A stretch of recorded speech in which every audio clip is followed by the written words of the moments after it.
Täna oleme natuke juba maakoduliinil. Näitame Diesli, jah, just nimelt Diesli kaubamärgi all tehtavat kodukujundusprojekti. Rääkida otsustasin teatud oma põhjustel sellest just Mari Kogeriga. Kutsusin Mari tuttu Scavoliini salongi.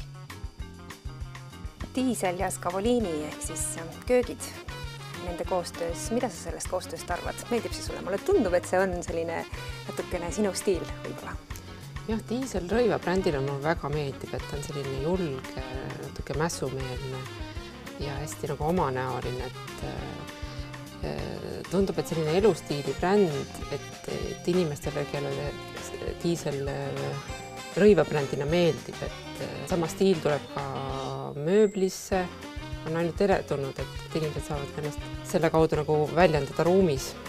Need materjalid on pigem selline metall ja puit, pigem nagu naturaalsed materjalid, mida siis köökide puhul Diesel on kasutanud. Kuhu selline köök võiks sobida sinu arvates? Jah, Diesel on selline industriaalse joonega, julged materjalid. Kuhu ta sobib, neid kohti tõenäoliselt ei saagi niiviisi nagu määratleda, et sinna sobib ja sinna sobib, et pigem kas see sobib sellele inimesele. Ja ikkagi lõpuks jõuame selle elustiili juurde, et Diesel kannab endast just kui mingit sellist teatavat elustiili, kas see sobib või mitte. Just. Teine põnev koostöö, mis on ka hästi palju tähelepanu saanud, on siis Dieslil mööblidisaini firmaga Moroso. Ja seal nad on loonud kõikvõimalikku pehmet mööblit ja selliseid erinevaid aksessuaare siis kodudesse. Et mis sulle selles koostöös silma on hakanud?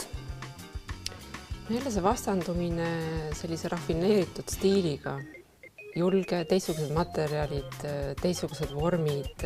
Vormid iseenesest on lihtsad, aga just võib-olla seal materjalid on rõhk, et nad on kohe sellised kutsuvad katsuma, istuma. Tegelikult juba igati loogiline, et silma võiksid paista siis Diesli mööblitükkide puhul just nimelt võib-olla tekstiilielemendid, sest see on ju nende maailm. Just nimelt, et need tekstiilid on sellised kirjud, natuke lohakad, natuke kortsus, et seal ei ole sellist kindlat vormi nendel asjadele. Samas ütleme, see mööbli enda vorm on nagu üsna nagu lihtne. See kangas nagu mängib nagu hästi suurt rolli. Ja ka see pehmus, ütleme, see ergonoomilisus on nagu tegelikult nagu väga hea. Lihtsa vormiga, aga väga mõnus ja mugav. Moroso ja Diesli koostöös sündinud imelisi mööblitükke saab tegelikult Tallinnast ka osta ateljee kauplusest. Aga samuti on Diesel koostööd teinud valgustite tootjaga Foscarini. Ka neid saab Eestist osta Hector Lightist. No mida sa sellest koostööst arvad? No ikka endiselt hästi, sest et kui on juba mööbel, et siis on tore ka sinna mööbli juurde need sama stiilis valgusteid leida. Need on sellised hästi industriaalse vormiga ja teistsugused, julged ja toredad. Et võib-olla kokkuvõtlikult, kui Diesli sellistest tegemistest mööblidisaini maailmas rääkida, siis võib-olla kõige silmapaistvamad ongi materjalid tegelikult või materjalide eripärane kasutus. Jah, siin hakkab silma selline naturaalsus tegelikult, et selline puitpinnad, lihtsad, selged, rustikaalsed, metall, mis on ka sellise vanutatud ilmega, klaaspinnad ka tuletavad meelde sellist natuke selline retroõnguline on see, pluss siis on lisaks veel hästi selged ja jõulised värvid, nagu see kollane, mis väga üsna monotoolselt taustal nagu tuleb hästi järgselt nagu esile.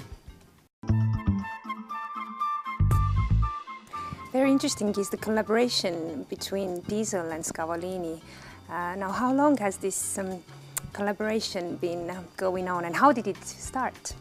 Actually, it was a collaboration started 4 years ago that we presented in a Milano exhibition this new concept of mixing and sharing experience in design and fashion between a prestigious company as Diesel that could give a very particular design to our products, to our production.